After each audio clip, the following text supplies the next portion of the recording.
Hello everyone, welcome back to my channel study with Rishika Sharma. मैं हूं ऋषिका और आज हम स्टार्ट करने वाले हैं बीएड का एक मेन कोर्स सब्जेक्ट जिसका नाम है कंटेम्प्रेरी इंडियन एजुकेशन। इस वीडियो में आपको पूरे सब्जेक्ट का, पूरे बुक का एक ओवरव्यू मिल जाएगा। एंड वन मोर थिंग, ये वीडियो दोनों मीडियम्स में होने वाली है, इंग्लिश भी एंड हिंदी भी। तो आप किसी भी मीडियम के स्टूडेंट हो, this video is gonna be very useful and informative for both the mediums. So let's get started. सबसे पहले एजुकेशन बहुत बेसिक सा वर्ड लगता है और हमने स्टार्टिंग से पढ़ा हुआ है। एजुकेशन हमारे लिए इम्पॉर्टेंट है, बट एक्चुअली में एजुकेशन क्या है और वो क्यों हमारे लिए इम्पॉर्टेंट है। सिंपल लैंग्वेज में अगर समझे तो एजुकेशन एक ऐसा प्रोसेस है जिसमें हम नॉलेज, स्किल्स, वैल्यूज़ या एटीट्यूड सीखते हैं एक्सपीरियंसेस के थ्रू। जैसे जैसे हमारी एज बढ़ती है, हम वैसे वैसे कई सारी चीज़ें, नॉलेज गेन करते हैं और उसके थ्रू हमारा एक पॉजिटिव एटीट्यूड या पर्सनैलिटी डेवलप होता है। तो यही एक एजुकेशन का मेन मोटिव है। बल्कि ये हमें एक रिस्पॉन्सिबल सिटीज़न बनाने में भी हेल्प करती है, हमारा पर्सनैलिटी डेवलप करती है। एंड वन मोर थिंग, ये क्वेश्चन एग्जाम में कंप्लीट ऐसा ही आता है कि what is education and what are the aims of education. तो आप उसमें ये पूरा एज इट इज़ लिख सकते हो, ठीक है। Education is also a social process. क्यों है ये सोशल प्रोसेस? क्योंकि इसमें हमारे कल्चर का ट्रांसमिशन होता है एंड हमारा जो सोसाइटी के वैल्यूज़ हैं, मॉरल वैल्यूज़ जो हमें सोसाइटी में रहने के लिए यूज़फुल होते हैं, वो हम एक जनरेशन से दूसरी जनरेशन तक ट्रांसफ़र करते हैं। इसलिए ये एक इम्पॉर्टेंट सोशल प्रोसेस भी है। एंड ऑल्सो ये हमें सोशल बीइंग बनने में हेल्प करता है, सोशल रिस्पॉन्सिबिलिटीज़ की प्रिपरेशन समझने में हमारे को हेल्प करता है। और सोसाइटी किस तरीके से वर्क करती है, कौन से प्रिंसिपल्स पे सोसाइटी वर्क करती है, उसको भी ये हमें सिखाता है। Basically it helps us in socialisation, ठीक है। Next, historical development of education. जो हम आज के समय पे एजुकेशन देख रहे हैं, हमारा जो NEP 2020 आया है, क्या ये ऐसा ही था? क्या इसका कोई हिस्ट्री नहीं है? यस, इसका एक हिस्ट्री भी है। और पुराने समय में जो एजुकेशन है उसका नियम अलग होता था और उसका तरीका भी अलग होता था, पढ़ाने का तरीका भी अलग होता था। अभी हम वोकेशनल सब्जेक्ट्स पे ज़्यादा मूव कर चुके हैं कि हमें स्किल बेस्ड चीज़ें सीखनी है, स्किल बेस्ड एक्टिविटीज़ बच्चों में करवानी है। बट पहले के समय पे क्या ये सब होता था? नहीं होता था। पहले जो हमारा एंशंट एजुकेशन था उसमें वैदिक काल में, और जो हमारा वैदिक एजुकेशन होता था, बुद्धिस्ट एजुकेशन था, इन सब में ना रोट मेमोराइजेशन पे ज़्यादा ध्यान दिया जाता था। बुकिश नॉलेज को ज़्यादा अचीव करने की कोशिश की जाती थी। जैसे कि वैदिक काल में हमें वेद के बारे में पढ़ाया जाता, वेदों के बारे में पढ़ाया जाता था, उपवेदास के बारे में पढ़ाया जाता था। तो ये सब चलता था। एंड अभी के टाइम पे क्या है, हम प्रैक्टिकल नॉलेज की तरफ ज़्यादा बढ़ चुके हैं। नॉट फुल्ली हम उस तरफ जा चुके हैं, लेकिन फिर भी एक स्टेप आगे बढ़ चुके हैं उन चीज़ों के लिए की तरफ, ठीक है। तो सबसे पहले हमारे पास क्या है, एंशंट इंडिया है। एंशंट इंडिया में हम दो एजुकेशन के बारे में पढ़ रहे हैं, एक वैदिक एजुकेशन, एक बुद्धिस्ट एंड जैन एजुकेशन, ठीक है। देन फिर हमारा आता है मिडीवल एजुकेशन। मिडीवल मध्यकालीन समय में हमने जो एजुकेशन ली थी वो बेसिकली क्या थी, वो इस्लामिक एजुकेशन हम उसे कह सकते हैं। 1 सेकेंड, ये कुछ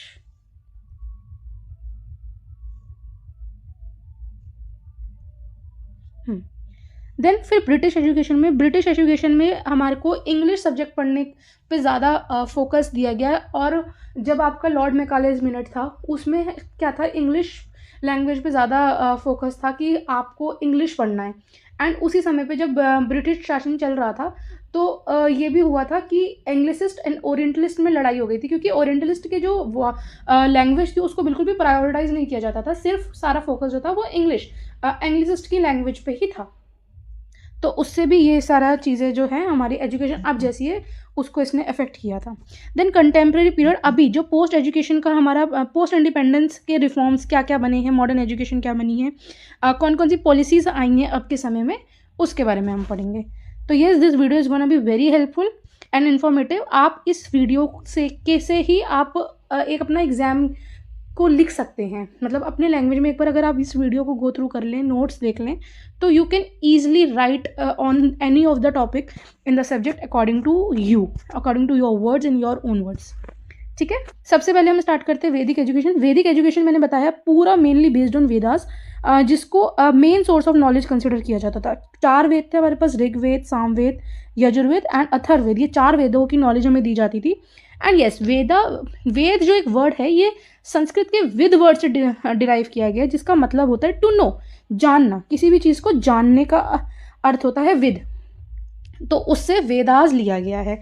अब इसमें जो सिस्टम था, गुरुकुल सिस्टम फॉलो किया जाता था।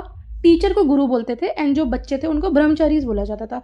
और ये गुरुकुल सिस्टम क्यों चलता था? क्योंकि जो एजुकेशन थी it took place in the guru's house या फिर आश्रम, तो इसलिए इस वाले सिस्टम को गुरुकुल सिस्टम बोला जाता था। जो मेन फोकस होता था आपका डिसिप्लिन, मॉरल वैल्यूज़, इन सब में होता था एंड ओवरऑल होलिस्टिक डेवलपमेंट की बात होती थी इस वाले में।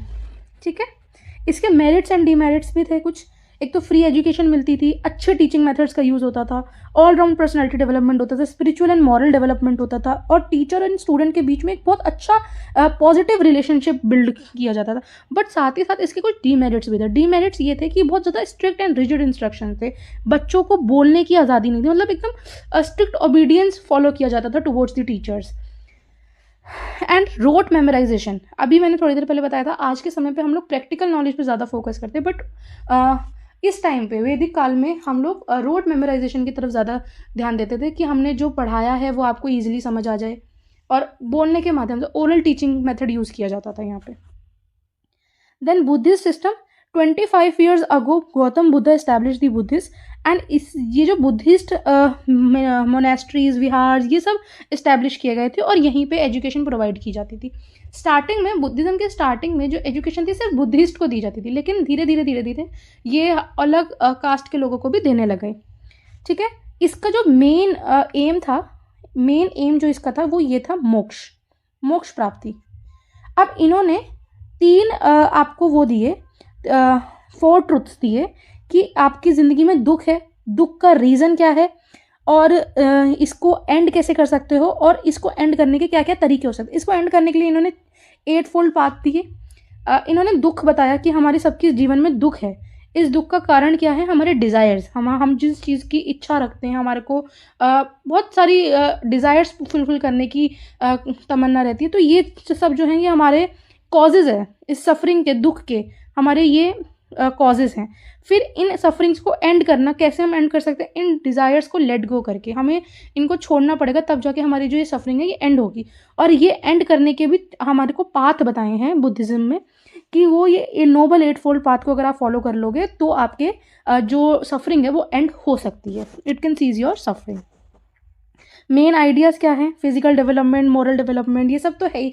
जितने भी एंशियंट पीरियड के जो एजुकेशन है, जैसे जैन एजुकेशन या फिर बुद्धिस्ट एजुकेशन और वैदिक एजुकेशन, इन सब में ही आपको मॉरल डेवलपमेंट, मोक्ष, ये सारी चीज़ें बताई जाएंगी, लेकिन दोनों में थोड़ा बहुत डिफरेंस भी है जो हम आगे पढ़ेंगे। सिमिलैरिटी आप लोग को पता लग गई, इनका जो गोल था वो एकदम सेम था, जो ड्यूरेशन रहता था, स्टडी का इन्वायरमेंट रहता था, वो नेचुरल इन्वायरमेंट रहता था, ये सारी इनकी सिमिलैरिटी है। स्टूडेंट्स की लाइफ बहुत हार्ड होती थी, strict code of morality follow किया जाता था, रिलीजन डोमिनेटेड सिस्टम था, मतलब रिलीजन के बारे में ज़्यादा पढ़ाया जाता था। जैसे वैदिक एजुकेशन में भी वेदों के बारे में ज़्यादा पढ़ाया जाता था, हिंदुज़म को फॉलो करने के नए नए तरीके या फिर उसी को फॉलो करने के लिए पढ़ाई करवाई जाती थी। And same in Buddhist education also, Buddhism को फॉलो करने के लिए। इसके बाद बुद्धिज़्म में जो ये भिक्षु वाला एजुकेशन है, इसमें ये भी होता है, जैसे अगर आपने हायर एजुकेशन को क्लियर कर लिया, अब जो मॉन्क्स बनना चाहते हैं उन्हीं को ये भिक्षु एजुकेशन मिलेगी। ठीक है, तो बुद्धिस्ट ये सारे जितने भी एंशिएंट पीरियड के एजुकेशन थे ये सारे रिलीजियस डोमिनेटेड सिस्टम्स थे और इनको पढ़ाई से ज़्यादा रिलीजन पे फोकस था। ठीक है, इनके दोनों, मैंने अभी बताया कि दोनों ऑलमोस्ट सिमिलर हैं, लेकिन दोनों में डिफरेंसेस भी हैं। वैदिक जो एजुकेशन था वो इंडिविजुअलिस्ट टीचिंग को फॉलो करता था, लेकिन वही बुद्धिस्ट सिस्टम जो है वो कलेक्टिव सिस्टम ऑफ एजुकेशन को फॉलो करता था। एजुकेशन गुरुकुल में होती थी और यहाँ पे मोनेस्ट्री और विहार में होती थी। पुअरली फंडेड सिस्टम था, कोई फंड का यहाँ पे कोई सिस्टम नहीं था, लेकिन जो बुद्धिस्ट एजुकेशन थी उसमें एम्स दिए जाते थे, भिक्षा दी जाती थी। ठीक है, स्टूडेंट्स को ब्रह्मचारी बोला जाता था, इसमें स्टूडेंट को श्रमण या भिक्षु बोला जाता था। Teachers were autocratic and teachers were democratic in the Buddhist system. और ये वैदिक एजुकेशन जो था ये कई सालों तक चला था, लेकिन बुद्धिस्ट एजुकेशन इतना नहीं चल पाया था। क्यों? बिकॉज ऑफ मध्यकालीन शिक्षा, इस्लामिक उसके वजह से ये नहीं चल पाया था। एंड इसमें टेम्पररी सेलिबेसी होती है, जो आप ब्रह्मचर्य का पालन कर रहे होते हो वो सिर्फ कम समय के लिए करना पड़ता है, इसके बाद आप अपना गृहस्थ आश्रम भी शुरू कर सकते हो, गृहस्थी शुरू कर सकते हो। लेकिन अगर आपने यहाँ पे भिक्षु एजुकेशन ले ली है तो आपको कंप्लीट सेलिबेसी फॉलो करनी ही पड़ेगी। इसका जो मीडियम होता था पढ़ने का, वैदिक एजुकेशन में संस्कृत मीडियम का यूज़ करते थे, वेयर एज बुद्धिस्ट एजुकेशन में पाली मीडियम का यूज़ किया जाता था। Next come to medieval period. Medieval period की शुरुआत हुई थी मोहम्मद गोरी, जिन्होंने स्लेव डिनेस्टी का स्टार्ट किया था। ये जो थे मुस्लिम रूलर थे, सबसे पहले मुस्लिम रूलर थे जो 12th to 18th सेंचुरी तक थे। ये पीरियड जो था ये मुग़ल एम्पर से बहुत ज़्यादा ही इन्फ्लुएंस था कह सकते हैं, और इसमें इस्लामिक रिलीजन की नॉलेज देना और उनके बारे में उसका प्रचार प्रसार करना ही फेमस था मिडीवियल पीरियड में। तो करिकुलम भी मोस्टली कुरान या अरेबिक लैंग्वेज को सीखना, इन्हीं सारी चीज़ों के यूनानी मेडिसिन के बारे में पढ़ना, इन्हीं सबसे रिलेटेड रहता था। ठीक है, टीचर्स को उस्ताद बोला जाता था एंड स्टूडेंट को शागिर्द बोला जाता था। वोकेशनल ट्रेनिंग भी दी जाती थी, जैसे हैंडीक्राफ्ट्स वगैरह। ठीक है, तो ये सारी चीज़ें उस टाइम पे फेमस थी। एजुकेशन 2 पार्ट्स में डिवाइड की गई थी, प्राइमरी एजुकेशन और हायर एजुकेशन मदरसा में होती थी। प्राइमरी एजुकेशन मकताब में होती थी एंड हायर एजुकेशन जो थी आपके मदरसा में होती थी। अब जो प्राइमरी एजुकेशन है उसमें बहुत एजुकेशन के बहुत बेसिक कॉन्सेप्ट के बारे में समझाया जाता था, अल्फ़ाबेट्स की बेसिक नॉलेजेस देते थे, कुरान शरीफ के बारे में पढ़ा दिया जाता था थोड़ा बहुत, मतलब बेसिक लेवल पे पढ़ाया जाता था। मैथमेटिक्स, थोड़ा बहुत लेटर या एप्लीकेशन राइटिंग, और जितने भी इस्लामिक प्रॉफिट्स हैं, फ़कीर्स हैं, इन लोग के बारे में पढ़ाया जाता था। वेयरएज़ मदरसा में हायर एजुकेशन प्रोवाइड की जाती थी, अरेबिक और पर्शियन लैंग्वेज सीखी जाती थी, उनके लिटरेचर के बारे में सीखा जाता था, एंड लॉज क्या क्या हैं, यूनानी मेडिसिन अभी थोड़ी देर पहले मैंने बताया था, और आर्ट फॉर्म्स के बारे में, आर्ट स्किल्स भी सीखी जाती थी। वोकेशनल स्किल्स पे फोकस किया जाता था मदरसास में। ठीक है, ये इसके हिंदी नोट्स हैं। साइड बाय साइड आप वीडियो को पॉज करके या तो देख सकते हैं, और एल्स या फिर डिस्क्रिप्शन में एक व्हाट्सएप नंबर है, उसमें भी आप मैसेज करके फ्री नोट्स आप ले सकते हो। ठीक है, next move on to the British period. सबसे पहले चार्टर एक्ट आया था। Under this act the British government decided to spend some money on the promotion of education. उन्होंने एजुकेशन पे पैसा लगाने की सोची, और पैसा भी लगाने के लिए हमारे लिए नहीं सोचा, उन्होंने अपने ही मिशनरी स्कूल्स वगैरह बनाने का सोचा, जिसमें वो अपने क्रिश्चियनिटी को प्रमोट कर सकें। ठीक है, इससे हमारी जो फाइट थी वो एंग्लिसिस्ट के बीच में और ओरिएंटलिस्ट के बीच में शुरू हो गई थी। ठीक है, अभी जो मैं बता रही थी आपको, इन्हीं के बारे में बता रही थी कि एंग्लिसिस्ट की लैंग्वेज थी इंग्लिश, एंड ओरिएंटलिस्ट की जो लैंग्वेजेस थी हिंदी या इस उर्दू, इस टाइप की। तो ये सब के बीच में जो कहा सुनी थी उस टाइम पे शुरू हो गई थी, बिकॉज जो ब्रिटिश थे वो इंग्लिश लैंग्वेज पे ज़्यादा दबाव दे रहे थे कि हमारे को स्कूल्स वगैरह में इंग्लिश लैंग्वेज को ही यूज़ करना चाहिए, एंड ये जो ओरिएंटलिस्ट की लैंग्वेज है इनका कोई यूज़ नहीं है। ठीक है, अब इन्होंने 3 मैकॉलेज मिनट की बात करते हैं। मैकॉलेज मिनट में क्या था, इंग्लिश एजुकेशन लेके आने चाहते थे ये इंडिया में, एंड 3 मेन इश्यूज़ की बात करी थी कि जो 10 लाख का फंड एजुकेशन पे प्रोवाइड करना है वो किस तरीके से करना है, लिटरेचर का एक टर्म का एक्सप्लेनेशन चाहिए, और लर्न नेटिव्स का इनको एक्सप्लेनेशन चाहिए, 3 चीज़ों का। अब लॉर्ड मैकॉलेज मिनट में क्या क्या बोला था, इंग्लिश लैंग्वेज का तो प्रमोशन था, ओरिएंटल एजुकेशन को पूरी तरीके से अपोज किया गया था, एजुकेशन क्लास बनाई थी, इन्होंने डाउन फिल्ट्रेशन थ्योरी दी थी। डाउन फिल्ट्रेशन थ्योरी में ये था कि आप एक पर्टिकुलर सेट ऑफ इंडियंस को पढ़ाओ, जिनके कांटेक्ट में आके जो कम पढ़े लिखे हैं वो भी पढ़ लेंगे। मतलब इनका मानना ये था, हमको सबको पढ़ाने की ज़रूरत नहीं है, जो हमारे लिए काम आ सके हम उन्हीं को ही पढ़ाएंगे। तो ये इनका मानना था। और इन्होंने एक और बात बोली थी कि जितने भी इंडियन लिटरेचर है, इंडियन लिटरेचर से ज़्यादा तो मतलब इनके एक शेल्फ में आ रखी है, इंडियन लिटरेचर के इक्वल जो लिटरेचर है वो इनके एक वेस्टर्न लिटरेचर के एक शेल्फ भरती है। मतलब इतना कम महत्व दिया था इन्होंने इंडियन लिटरेचर को। ठीक है, तो ये इन्होंने थ्योरी दी थी, और इन्होंने एलाइट क्लास का भी इंट्रोड्यूस किया था कि भाई हम उच्च वर्ग को ही शिक्षा प्रदान करेंगे और किसी को नहीं करेंगे। ठीक है, इसके मेरिट्स एंड डीमेरिट्स ये थे कि मॉडर्न वेस्टर्न एजुकेशन तो इंडिया में आया था, लेकिन उसी के साथ साथ हमारा जो इंडियन लैंग्वेज था, जैसे संस्कृत था, अरेबिक था, पर्शियन था, इसको इग्नोर किया गया था। मतलब ओरिएंटलिस्ट की लैंग्वेज को बिल्कुल पूरी तरीके से इग्नोर कर दिया गया था। इंग्लिश लैंग्वेज को मीडियम ऑफ एजुकेशन बनाया था, लेकिन साथ ही साथ ट्रेडिशनल इंडियन लैंग्वेज को या उसके कल्चर को डिसरिस्पेक्ट भी किया गया था। तो इन्होंने एक एजुकेशन क्लास भी बनाया था, जिसकी वजह से सारे इंडियंस नहीं पढ़ पा रहे थे, and it help the development for the modern education system. Modern education का डेवलपमेंट हुआ था, लेकिन कल्चरल डिस्कनेक्शन भी हमें वहीं कहीं ना कहीं फील हुआ था। किसके समय पे, लॉर्ड मैकॉलेज के समय पे। जस्ट अ सेकेंड, नेक्स्ट हम बात करते हैं वुड्स डिस्पैच की। इसको चार्ल्स वुड ने इशू किया था 1854 में। ये एक इम्पॉर्टेंट एजुकेशन डॉक्यूमेंट है, चार्ल्स वुड ने इसको इशू किया था।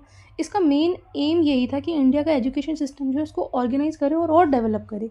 इस डिस्पैच के थ्रू इंडिया में पहली बार एक प्रॉपर एजुकेशन सिस्टम इंट्रोड्यूस किया गया था, जिसमें प्राइमरी, सेकेंडरी और हायर एजुकेशन का जिक्र किया गया था। इसमें मीडियम ऑफ इंस्ट्रक्शन की बात भी की गई थी कि जो हमारे वर्नैकुलर लैंग्वेजेस हैं उनको भी इंट्रोड्यूस किया जाए। यूनिवर्सिटीज़ बनी थी कैलकाटा, बॉम्बे, मद्रास, और इसमें teaching, training, female education and vocational educations को भी प्रमोट किया गया था। इसी वजह यही एक मतलब मेन रीज़न है जिसमें इंडिया में मॉडर्न एजुकेशन आया था, और ये एक फाउंडेशन भी माना जाता है, एंड इसको Magna carta of Indian education भी बोलते हैं। देन हंटर कमीशन 1882 में लॉर्ड रिपॉन्ट ने अपॉइंट किया था। इसका मेन पर्पस ये था कि ये वुड डिस्पैच के बाद एजुकेशन सिस्टम का प्रोग्रेस को चेक करना कि जो भी हमारा जो भी चार्ल्स वुड ने वुड डिस्पैच के में लिखा है, डॉक्यूमेंट में इशू करवाया है, उसका क्या प्रोग्रेस है इंडिया में अभी के टाइम पे, उसको चेक करना इस कमीशन का मेन एम था।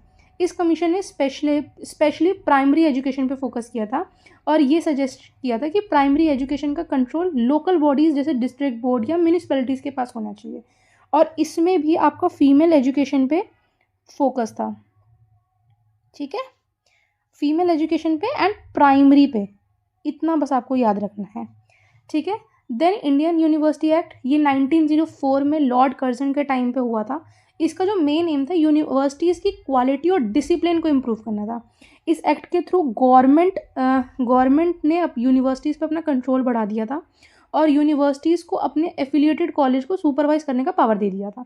इसमें टीचिंग स्टैंडर्ड्स, एग्जामिनेशन सिस्टम, इन सारी चीज़ों को इम्प्रूव किया गया था, और रिसर्च और साइंस जैसे सब्जेक्ट्स को भी इन्होंने इंट्रोड्यूस किया था। यहाँ पे मैंने लिखा नहीं है शायद, लेकिन रिसर्च को भी इन्होंने इंट्रोड्यूस किया था। यहाँ पे इसके फीचर्स लिखे हुए हैं। ठीक है, ये इसका हिंदी नोट्स है। देन कंटेम्प्रेरी इंडियन एजुकेशन की बात करते हैं। कंटेम्प्रेरी इंडिया एजुकेशन यानी कि अभी के टाइम पे जो हमारे पोस्ट इंडिपेंडेंस से लेकर अभी के टाइम तक जितने भी रिफॉर्म्स या पॉलिसीज़ हैं वो हम इसमें पढ़ेंगे। ठीक है, सबसे पहले हमारा आया यूईसी, यूनिवर्सिटी एजुकेशन कमीशन, 1948 to 49 तक। इस कमीशन का एम ये था कि यूनिवर्सिटी एजुकेशन को इम्प्रूव करना है, रिसर्च और हायर स्टडीज़ पे फोकस किया, और यूजीसी का सजेशन दिया था इन्होंने, यूनिवर्सिटी ग्रांट कमीशन का, जो आज के टाइम तक हमारा चल रहा है। और democratic and moral values universities को डेवलप करना चाहिए, टीचर ट्रेनिंग, क्वालिटी टीचिंग, ये सारी चीज़ें उन्होंने बोली थी। देन सेकेंडरी एजुकेशन सिस्टम का मेन फोकस था secondary level, as the name suggest, इसको मुडालिर कमीशन के नाम से भी जाना जाता है। और इन्होंने ये सजेस्ट किया था कि इक्वल अपॉर्चुनिटीज़ मिलनी चाहिए, एजुकेशन अपॉर्चुनिटीज़ मिलनी चाहिए, एंड साइंस एंड टेक्नोलॉजी का यूज़ किया जाना चाहिए, टीचिंग मेथड्स और एग्जामिनेशन सिस्टम को इम्प्रूव करना चाहिए। ये इस कमीशन का मेन एम था। Then Kothari commission, DS Kothari ने इसको लेके आए थे। कॉम्पिटेटिव एग्जाम्स में भी बहुत पूछा जाता है, कोठारी कमीशन से क्वेश्चन आते हैं। ठीक है, कौन थे इनके चेयरमैन, तो डीएस कोठारी इसके चेयरमैन थे। इन्होंने कौन सा एजुकेशन सिस्टम इंट्रोड्यूस किया था, 10+2+3 का एजुकेशन सिस्टम इन्होंने सजेस्ट किया था, जो फॉलो होता है। इन्होंने इक्वल एजुकेशन अपॉर्चुनिटीज़ की इन्होंने भी बात करी थी, साइंस एंड टेक्नोलॉजी पे इन्होंने भी फोकस किया था। ठीक है। देन अपना आया नेशनल पॉलिसी ऑन एजुकेशन, सबसे पहले 1968 में आया था। देन 1992 में इसको दोबारा से मॉडिफाई किया गया था, एंड देन अभी के टाइम पे NEP 2020 जो है हम फॉलो कर रहे हैं वो। ठीक है, कोठारी कमीशन पे बेस था NPE 1968। इसमें रीजनल लैंग्वेजेस एंड हिंदी का प्रमोशन किया था। 3 लैंग्वेजेस फार्मूला जो थे इसी कमीशन के अंडर पे आया था। ठीक है, इसमें एडल्ट एजुकेशन और टीचर ट्रेनिंग को भी इम्प्रूव करने की बात की गई थी। ठीक है। Then right of children to free and compulsory education act 2009, इसको बेसिकली ये राइट टू एजुकेशन 2009 है। इसमें एजुकेशन को फंडामेंटल राइट बता दिया गया था कि आपको 6 to 14 ईयर ऑफ चिल्ड्रन को फ्री एंड कंपल्सरी एजुकेशन मिलनी चाहिए, irrespective of their caste, class, colour और एनीथिंग, और on the basis of their gender. हमें इस चीज़ पे कोई भी डिस्क्रिमिनेशन ना करते हुए उनको free and compulsory education provide करनी चाहिए, ताकि इस सारे चिल्ड्रन को एक बेसिक एजुकेशन मिल सके एटलीस्ट। ठीक है, प्राइवेट स्कूल्स में 25% जो सीट्स थी वो पुअर चिल्ड्रन के लिए ऑलरेडी रिजर्व कर दी गई थी। क्वालिटी एंड इंफ्रास्ट्रक्चर स्कूल्स में बढ़ाने की बात की गई थी। देन NEP 2020 आया, जिसमें 5+3+3+4 की बात की गई है।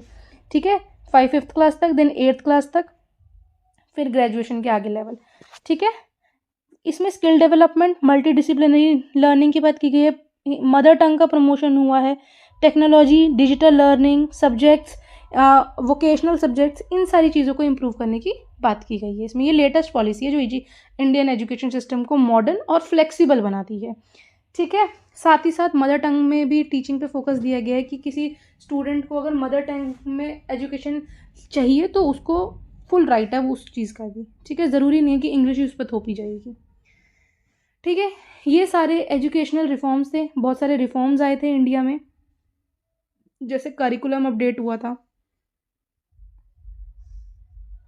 ठीक है, जस्ट अ सेकेंड, ये रहे मेजर एजुकेशनल रिफॉर्म्स थे इंडिया में आए, जैसे आपका करिकुलम अपडेट किया गया था, एग्जामिनेशन को और ज़्यादा कॉम्प्रिहेंसिव बनाया था, सीसीई पैटर्न फॉलो करे थे, टीचर्स ट्रेनिंग में इम्प्रूवमेंट था, वोकेशनल एजुकेशन को फोकस किया गया था, स्किल बेस्ड एजुकेशन प्रोवाइड की जाने लगी, inclusive education, children with special needs को किया गया था, CWSN जिसको हम बोलते हैं। ठीक है, use of technology, smart classrooms, digital learning, ये सारी चीज़ें करी गई थी और क्वालिटी एजुकेशन पे फोकस किया गया था। ठीक है, ये सारे नोट्स आप रीड कर सकते हो पॉलिसीज़ का, बाकी तो ये मैंने पढ़ा दिया है। ये 1968 1992 में जो मॉडिफाई हुई थी NEP वो है, और देन आपका नेशनल एजुकेशन पॉलिसी जो लेटेस्ट वाली पॉलिसी चल रही है। देन हम बात करते हैं मेजर एजुकेशनल प्रोग्राम्स इंडिया में कौन कौन से आए हैं। सर्व शिक्षा अभियान आया 2001 में, एलिमेंट्री एजुकेशन को इसने बढ़ावा दिया है। ठीक है, प्राइमरी एजुकेशन प्रोवाइड करना है बच्चों को, और इसका जो मेन मुख्य फोकस ये था कि स्टूडेंट्स की एनरोलमेंट ज़्यादा से ज़्यादा बढ़े स्कूल में, अटेंडेंस आए और ड्रॉप आउट रेट कम होए। ठीक है, साथ ही साथ इसमें स्कूल इंफ्रास्ट्रक्चर पे भी फोकस किया गया और गर्ल्स एंड डिसएडवांटेजेस ग्रुप्स के ऊपर भी फोकस किया गया कि उनको भी एजुकेशन की फैसिलिटी प्रोवाइड की जानी चाहिए। देन मिड डे मील क्यों आया था स्कूल में, कि जो गरीब बच्चे हैं उनको फ्री मील्स प्रोवाइड की जाए, और कुछ बच्चे ऐसे भी थे कि गवर्नमेंट स्कूल में एडमिशन ले लेते थे लेकिन उनका अटेंडेंस नहीं होता था, तो उस अटेंडेंस को इंक्रीज़ करने के लिए भी मिड डे मील स्कीम लेके आए थे। माल न्यूट्रिशन अमंग चिल्ड्रंस को रिड्यूस करने का एक मोटिव था, और साथ में लर्निंग एबिलिटी को इम्प्रूव करने की का एक मेन एम था इन लोग का। ठीक है, देन रमसा किस लिए आया था, राष्ट्रीय माध्यमिक शिक्षा, सेकेंडरी एजुकेशन को करने के लिए, सेकेंडरी स्कूल्स में एनरोलमेंट बढ़ाने के लिए। अब कुछ बच्चे जब तक फ्री एजुकेशन मिलती थी तब तक ही पढ़ते थे, लेकिन उसके आगे जब सेकेंडरी लेवल की बात होती थी तब वो नहीं पढ़ते थे, तो उस चीज़ का एनरोलमेंट इंक्रीज़ करने के लिए रमज़ा एक्ट स्टार्ट किया गया था 2009 में। बेटर इंफ्रास्ट्रक्चर प्रोवाइड किया, जेंडर एंड सोशल गैप्स को रिड्यूस करने के लिए राष्ट्रीय माध्यमिक शिक्षा अभियान को स्टार्ट किया गया था। Then Beti Bachao Beti Padhao, as the name suggests, ये गर्ल्स की एजुकेशन को प्रमोट करने के लिए लाया गया था ये एक्ट। जेंडर इक्वालिटी एजुकेशन में इम्प्रूव करना था, फीमेल लिटरेसी रेट को इम्प्रूव करने के लिए लाया गया था। साथ ही साथ कस्तूरबा गांधी बालिका विद्यालय जैसे स्कूल्स भी इन लोग ने ओपन किए थे, लॉन्च किए थे, जिसमें गर्ल्स को फ्री एजुकेशन प्रोवाइड की जा रही थी, और जो डिसएडवांटेज ग्रुप्स की गर्ल्स थी, गर्ल्स को सिर्फ ओनली गर्ल्स के लिए ये कस्तूरबा गांधी बालिका विद्यालय स्कूल्स को ओपन किया गया था। ठीक है, और साथ ही साथ ये स्कूल एक फैसिलिटी प्रोवाइड कर रहा था उन फैमिलीज़ के लिए भी जो अपने गर्ल्स को कोएड स्कूल्स में, कोएड गवर्नमेंट स्कूल्स में नहीं पढ़ाना चाहते थे। मतलब बहुत सारे रीजंस इस तरीके के थे कि गर्ल्स का सेपरेट वॉशरूम नहीं रहता था, या फिर मेजर ऐसे कारण होते थे कि गर्ल्स की शादी करवा दी जाती थी पहले के टाइम पे। तो उस चीज़ को कम करने के लिए, गर्ल्स को ड्रॉप आउट रेट कम करने के लिए एक अलग से स्कूल सेटअप किया गया, ताकि डिसएडवांटेज ग्रुप्स की जो गर्ल्स हैं उनको भी फ़ायदा मिले एजुकेशन का। RTE एक्ट आया था जिसमें फ्री एंड एजुकेशन कंपल्सेशन हो गया था, एजुकेशन को फंडामेंटल राइट बना दिया गया था 6 to 14 ईयर्स के लिए। ठीक है, इसका जो मेन मोटिव था that no child can not be denied admission in school, 25% reservation था वीकर सेक्शन के लिए, प्राइवेट स्कूल्स में भी फिजिकल पनिशमेंट नहीं देनी थी, मेंटल हेरेसमेंट नहीं होनी चाहिए थी, जो कि होती रहती है सारे स्कूल्स में भी, कॉलेजेस में भी। तो मेंटल हेरेसमेंट मुझे नहीं लगता है कि इतनी जल्दी जा सकती है, बट येस, गवर्नमेंट का ये एक मेन एम था कि वो इस चीज़ को ला सके। नो डिटेंशन पॉलिसी, अभी आपने ये भी देखा है कि जितने भी अब एलिमेंट्री एजुकेशन तक फेल नहीं करते हैं बच्चों को, तो उस उनको नो डिटेंशन पॉलिसी भी स्टार्ट किया गया था एलिमेंट्री लेवल तक initially. Focus on quality education and equal opportunity, लड़का और लड़की में जेंडर इक्वालिटी बनी रहे उसके लिए भी। अब ये सारी चीज़ें रिफॉर्म्स उनके पास आई थी, but still everything comes with a challenge. Lack of infrastructure, school का इंफ्रास्ट्रक्चर बहुत ज़्यादा वीक था, अच्छा नहीं था, उसके वजह से भी जो एडमिशन्स थे वो डिले होते थे या फिर ड्रॉप रेट ज़्यादा थे स्कूल के।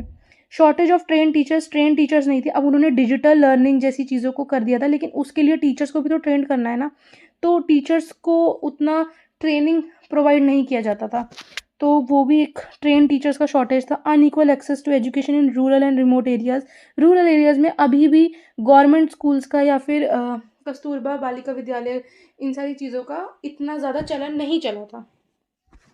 Then digital divide in online education, high dropout rates, gender inequality in some regions, limited funding and resources, and difficulty in proper monitoring and implementation of policies. कौन सी policy कौन से area में ज़्यादा अच्छे से इम्प्लीमेंट हो रही है नहीं हो रही, इसका प्रॉपर मॉनिटरिंग नहीं कर रही थी गवर्नमेंट, तो इसीलिए ये सारे चैलेंजेस फेस करने पड़े गवर्नमेंट को पॉलिसी इम्प्लीमेंटेशन के। ठीक है, अभी हमने NEP 20 में इनोवेशन एंड टेक्नोलॉजी का बहुत ज़्यादा मेन रोल पड़ा है। कॉन्सेप्ट क्या है? Innovation and technology means using of new ideas, methods and digital tools in improving education and learning. Education में टूल्स का अलग अलग चीज़ों का यूज़ करना, गुणवत्ता बढ़ाने के सुधार में, शिक्षा की गुणवत्ता के सुधार के लिए डिजिटल चीज़ों का टूल्स का यूज़ करने को आप लोग इनोवेशन एंड टेक्नोलॉजी बोल सकते हैं। ठीक है, आज के टाइम में आप लोगों को पता है एजुकेशन में टेक्नोलॉजी यूज़ करना बहुत इंपॉर्टेंट हो गया। डिजिटल क्लासरूम्स हैं, प्राइवेट स्कूल में तो ऑलमोस्ट हर जगह है, और जहाँ तक मैंने देखा गांधी कस्तूरबा गांधी बालिका विद्यालय में भी डिजिटल क्लासरूम्स की फैसिलिटी प्रोवाइड की जा चुकी है। आजकल ऑनलाइन लर्निंग प्लेटफॉर्म्स आ गए हैं, जैसे आप यूट्यूब पे अभी पढ़ रहे हो, तो वो टेक्नोलॉजी का ही एक एग्जाम्पल है। AI टूल्स यूज़ करते हैं हम, ICT का यूज़ कर रहे हैं टीचिंग को ईजी करने के लिए, इंटरेस्टिंग करने के लिए, और different types of audio visual ये एड्स यूज़ करती हैं टीचर्स।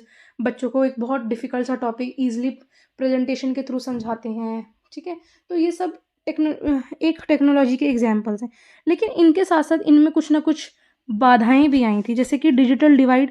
सभी के पास टेक्नोलॉजी को का जो सभी के पास टेक्नोलॉजी उपलब्ध नहीं थी। ठीक है, जैसे आप यूट्यूब में वीडियो देख रहे हो तो उसके लिए आपको फ़ोन या लैपटॉप की ज़रूरत है, लेकिन not everyone body has access to all of these resources. ठीक है, तो ये एक बहुत बड़ा समस्या था। इंटरनेट और बिजली की कमी, किसी के कहीं कहीं गांव में रिमोट एरियाज़ में तो इंटरनेट की फैसिलिटी बिल्कुल है ही नहीं, तो वो लोग इस चीज़ का यूज़ कैसे करेंगे।